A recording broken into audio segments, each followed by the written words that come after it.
datang dalam pertemuan ini. Selamat datang. Terima kasih yang sudah subscribe ya. Jangan lupa subscribe guys yang belum. Terima kasih. Nah, ini kita akan membahas tentang pengorganisasian dan revisi pesan bisnis. Mari sama-sama mendengarkan.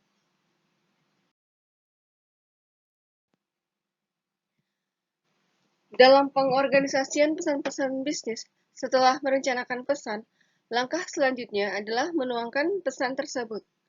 Khususnya dalam bentuk tulisan, dapat pula diterapkan dalam komunikasi lisan.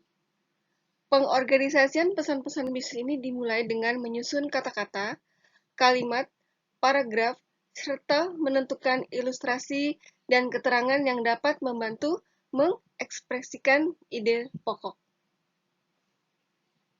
Jadi, setelah kita rencana, kita harus menindaklanjutinya dalam bentuk tulisan dan lisan dengan cara mengekspresikan ide-ide pokok di atas.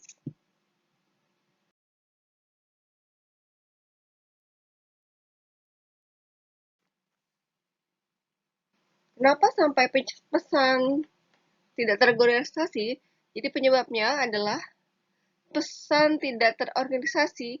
Pertama, bertele-tele ya. Nah, bertele-tele itu dalam menyajikan ide-ide secara tidak logis.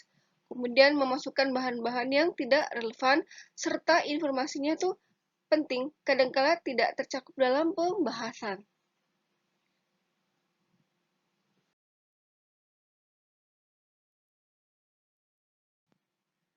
Cara mengorganisasi pesan-pesan bisnis yang baik diantaranya adalah satu, pastikan subjek dan tujuannya jelas. Yang kedua, semua informasi yang berhubungan dengan subjek dan tujuan. Nah, yang ketiga, ide-ide itu dikelompokkan dan disajikan dengan cara yang logis. Sementara yang keempat adalah semua informasi itu penting sudah tercakup. Jadi, 4 poin di atas itu bagaimana cara mengorganisasi pesan bisnis yang baik.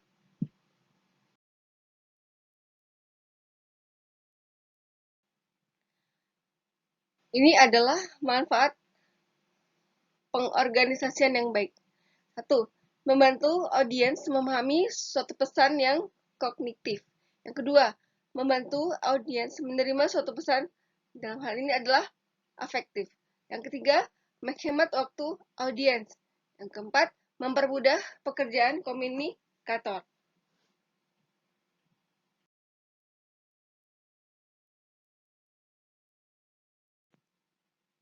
Pentingnya organisasi pesan yang baik. Satu, pengorganisasian pesan yang baik membantu penerima memahami pesan Anda. Yang kedua, pengorganisasian pesan yang baik membantu audiens menerima pesan Anda. Yang ketiga, pengorganisasian yang baik akan menghemat waktu audiens.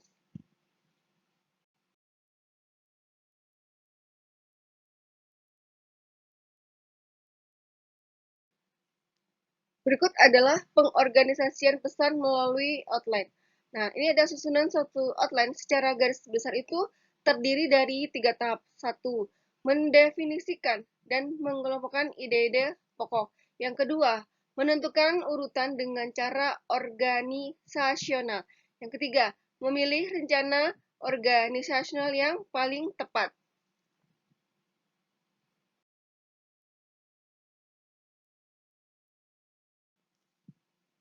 Berikut ini adalah identifikasi dan pengelompokan ide, di mana ide pokok itu terdiri dari satu alasan umum, dua alasan umum, kemudian tiga alasan umum. Nah, alasan umum yang berikut-berikut ada tiga ini, itu masing-masing itu terdiri dari bukti-bukti ya. Ya. Jadi kita mengelompokkannya seperti itu. Alasannya apa? Ya, kemudian disertai dengan bukti-bukti.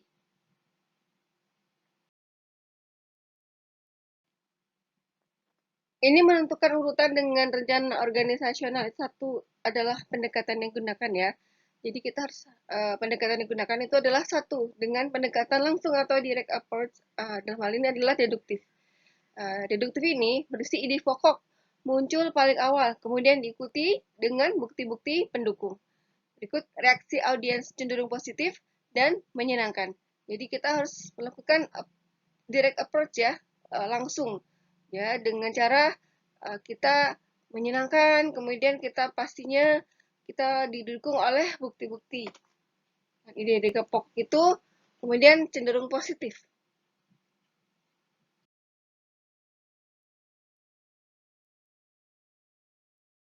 Yang kedua, pendekatan tidak langsung atau indirect approach dalam hal ini adalah induktif.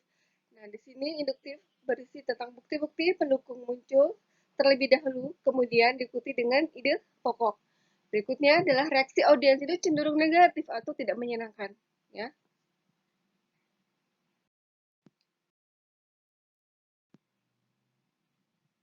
Ini dalam pendekatan langsung, jika senang, jika agak tertarik, ya jika netral, maka pastinya tuh akan berisi berita baik atau ide utama, ya.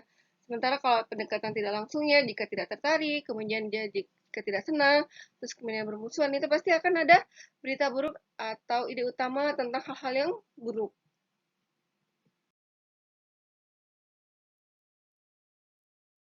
Kita lihat di sini adalah kelebihan atau keunggulan pendekatan. Di sini adalah deduktif atau direct approach itu kita menghemat waktu pembaca, kemudian kita menetapkan bingkai berpikir yang tepat serta mencegah frustasi. Sementara untuk indirect approach atau induktif itu kita menghargai perasaan audiens, kemudian mendorong penerimaan yang baik serta meminimalkan reaksi negatif. Jadi yang dalam contoh ini semuanya termasuk dalam direct approach karena pasti meminta langsung ya kepada yang bersangkutan. Begitu. Ini ada direct or indirect approach. Nah, di sini kita lihat ya, saudara sebagai manajer meminta karyawan bekerja lembur untuk memenuhi tenggat waktu yang penting. Karena tenggat waktu itu penting dan harus diselesaikan, makanya meminta karyawan lembur. Kemudian manajer saudara mempromosikan saudara dari staf manajer SDM menjadi wakil manajer SDM. Karena apa? Kerjaannya pada saat lembur itu dia cepat dan sesuai dengan tenggat waktu yang sangat penting. Kemudian saudara meminta cuti kepada bos saudara karena harus menghadiri pernikahan adik saudara. Ya, itu adalah apakah ini masuk dalam direct atau indirect approach? Nah, ternyata mari kita lihat sama-sama. Apa itu? Dari contoh ini adalah mana yang direct dan mana yang indirect approach.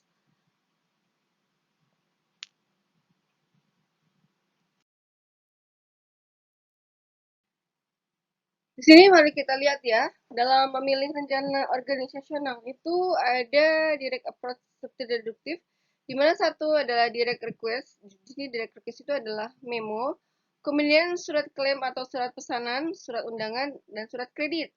Sementara untuk direct approach atau deduktif itu adalah yang kedua, pesan rutin itu berisi pesan good news dan goodwill, di mana di sini terdiri dari informasi rutin, kemudian pengumuman naik jabatan, informasi potongan harga, ucapan selamat, ya, duka cita, dan penghargaan. Sementara untuk rencana organisasional yang indirect approach atau induktif, itu terdiri dari pesan bad news dan pesan persuasif.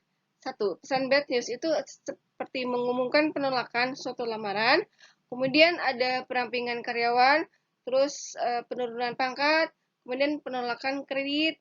Nah, yang kedua, untuk pesan persuasif itu adalah pesan untuk tindakan, pesan persuasif untuk klaim dan penyesuaian, serta pesan persuasif dalam penjualan.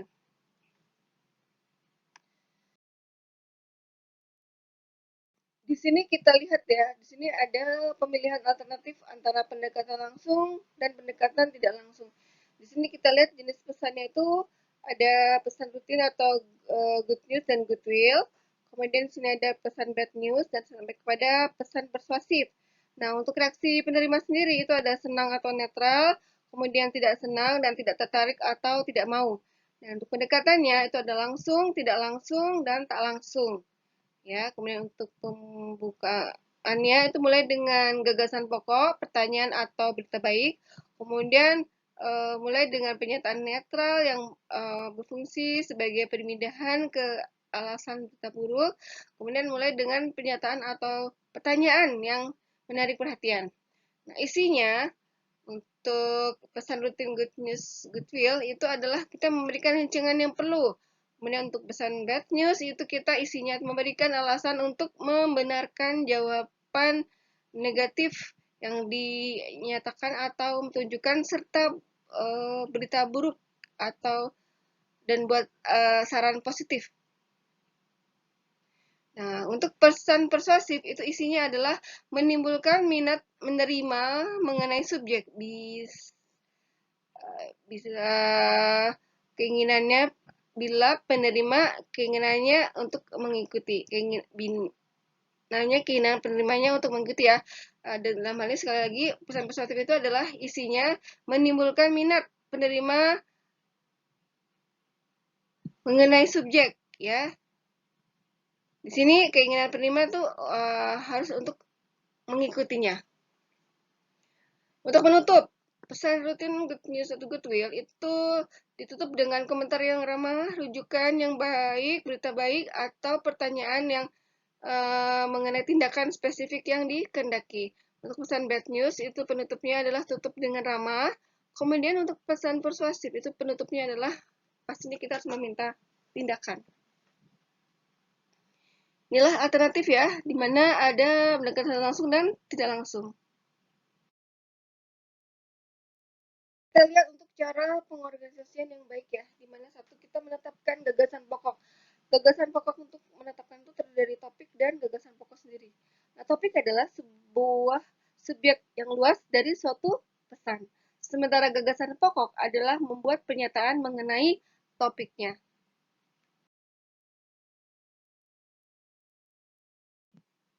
Yang kedua, kita menggunakan gaya dan nada percakapan. Nada gaya adalah cara Anda untuk menggunakan kata-kata untuk mencapai nada atau tone tertentu atau kesan keseluruhan. Di mana di sini dapat dipilih beberapa gaya baik dalam penyusunan kalimat maupun penggunaan kata-kata untuk menunjukkan apakah pesan yang dikirim bersifat personal atau umum, kedengaran memaksa atau pasif.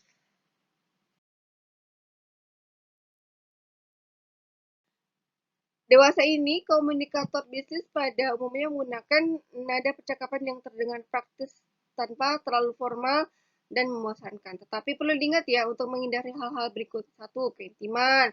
Yang kedua, humor. Yang ketiga itu berkhotbah dan yang keempat adalah sombong. Ya.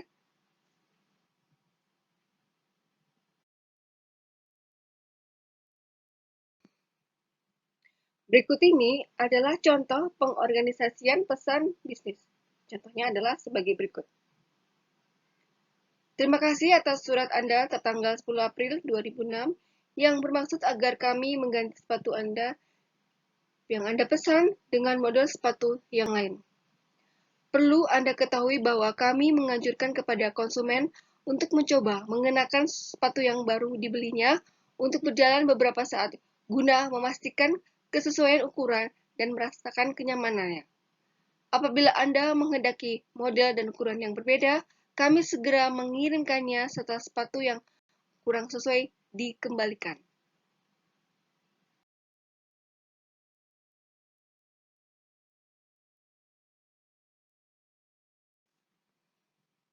Pada sepatu yang Anda kembalikan, kami mendapati noda lumpur pada solnya dan goresan pada haknya.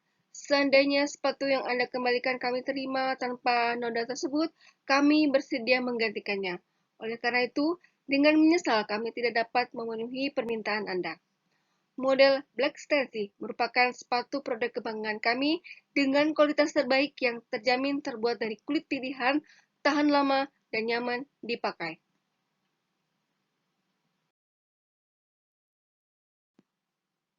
Meskipun kami tidak dapat memenuhi permintaan Anda, kami harap Anda dapat memahami alasan kami, dan kami berharap Anda tetap bersedia membeli produk-produk kami yang lain pada waktu yang akan datang. Bersama ini kami sertakan kupon diskon yang dapat Anda gunakan apabila Anda membeli sepatu di toko pengecer resmi produk kami.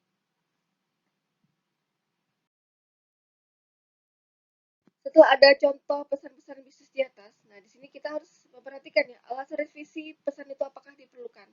Nah, revisi itu sangat diperlukan agar pesan-pesan bisnis yang telah direncanakan itu dibuat dapat ditinjau ulang atau disempurnakan untuk mengantisipasi kesalahan teknik atau kekurangan lainnya, sehingga sesuai dengan maksud dan tujuan pesan.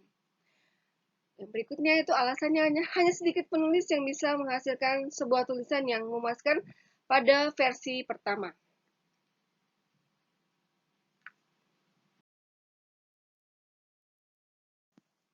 Di sini adalah inti revisi pesan bisnis. Intinya, satu, keterampilannya merevisi. Yang kedua, memilih kata-kata yang tepat. Yang ketiga, membuat kalimat yang efektif. Yang keempat, mengembangkan paragraf.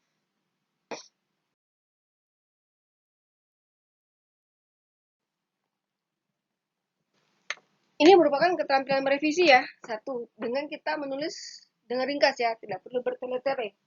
Ya. A, dengan menghilangkan kata atau ungkapan yang tidak perlu.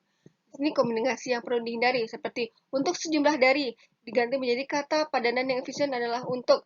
Dalam peristiwa bahwa diganti menjadi bila. Pada kejadian dari diganti menjadi pada. Sebelum memulai dari diganti menjadi sebelum. Dalam waktu dekat diganti menjadi segera. Mempunyai kemampuan untuk diganti menjadi dapat. Pada saat sekarang ini diganti menjadi sekarang. Karena kenyataan bahwa diganti menjadi karena.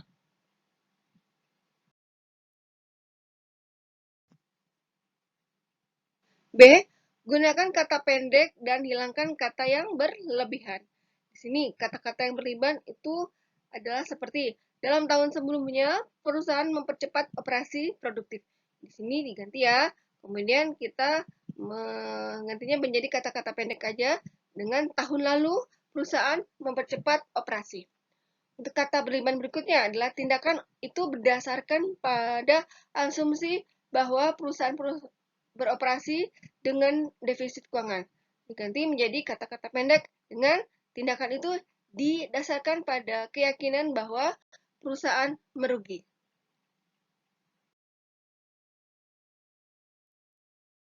Yang kedua, menggunakan gaya penulisan yang efektif. Memisahkan kalimat yang terlalu panjang. Dimana di sini yang tidak baik ya, tidak baik dan lebih baik.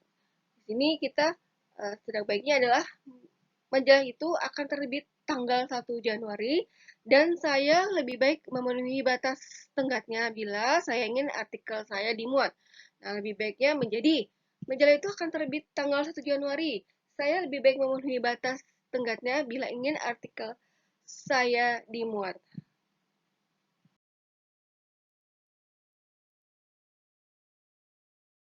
B. Nyatakan gagasan paralel dalam bentuk paralel jika mempunyai dua atau lebih gagasan yang serupa, dalam hal ini paralel untuk diutarakan. Nah, cobalah menggunakan konstruksi paralel. Nah, gunakan pola tata bahasa yang sama. Berikutnya C, itu kita menghindari bahasa ketinggalan zaman dan berlebihan. Dimana di sini adalah kalau ketinggalan zaman itu dan mutakhir ya. Ini kalau ketinggalan zaman adalah in due course, di mana batas waktu yang ditetapkan menjadi mutakhirnya adalah today, hari ini, tomorrow atau besok. Ini permit to saya that, izinkan saya untuk mengatakan bahwa. Nah, diganti menjadi permission is not necessary, just say what you wish. Di sini izin tidak diperlukan, utarakan saya yang Anda ingin katakan. Kindly advice, tolong kabarkan. Jadi please let us know, ya, beritahu kami.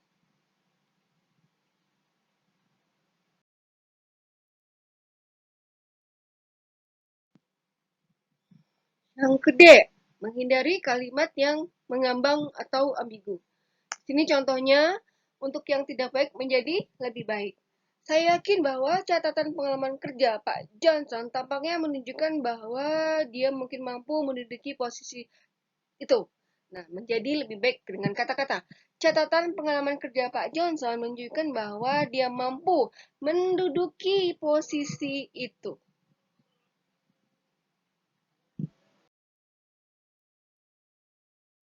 Yang E, menghindari penggunaan bahasa yang berlebihan dari buruk, kemudian kita diperbaiki.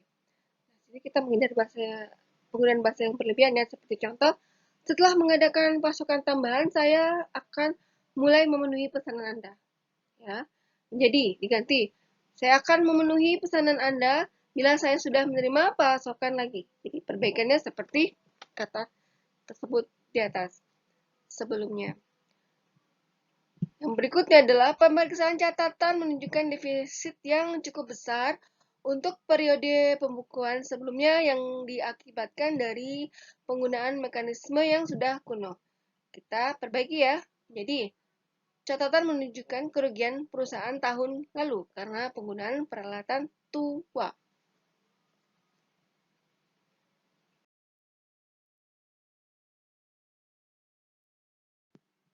Berikut ini kita harus hilangkan kata yang berlebihan dan hilangkan petunjuk yang membingungkan. Contoh hilangkan kata yang berlebihan. Terlihat dengan mata, mengelilingi dari semua sisi. Fundamental dasar, menurunkan ke bawah, bebas dan longgar. Berikut ini adalah contoh petunjuk yang membingungkan, seperti hindari kata-kata berikut, seperti yang disebutkan di atas, yang sudah disebut, yang terdahulu, yang kemudian. Itu adalah contoh-contoh dari kata yang berlebihan dan kata-kata yang dengan petunjuk yang membingungkan. Jadi kita harus menghilangkannya.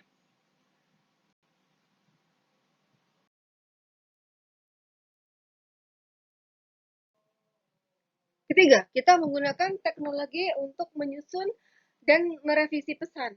Satu, kita harus perangkat lunak pengelola kata atau Microsoft Word itu adalah alat dominan ya untuk menciptakan dokumen tercetak. Berikut kita harus merevisi teks dengan fase cut dan paste. Yang berikut adalah menggunakan autocorrect. Fungsi ini membuat Anda dapat menyimpan kata-kata yang biasa salah ketik atau salah eja. Berikut adalah menambahkan grafik dan suara.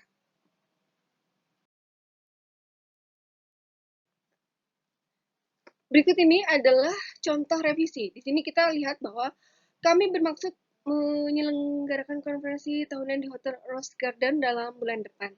Sehubungan dengan hal tersebut, kami berharap dapat memperoleh informasi tentang ketersediaan kamar untuk 350 peserta konferensi. Selain itu, kami juga memerlukan informasi tentang konsumsi dan kendaraan yang memadai untuk antar jemput dari bandara ke hotel dan sebaliknya.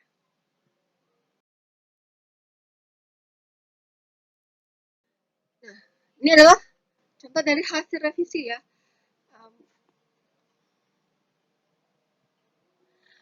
Hasil revisinya sebagai berikut. Asosiasi Manajemen Wirausaha Indonesia merencanakan konferensi nasional bertempat di Hotel Rose Garden dari tanggal 25 sampai dengan 30 April 2007. Sehubungan dengan rencana tersebut, kami memerlukan informasi yang terinci sebelum kami menetapkan keputusan akhir. Kami berharap pihak manajemen dapat memberikan jawaban atas beberapa pertanyaan berikut. 1. Dapatkah disediakan akomodasi untuk 350 orang untuk tanggal-tanggal tersebut di atas, dengan perkiraan 3/4 dari peserta lebih menyukai single room? Yang kedua, berapa biaya penginapan untuk setiap kamar?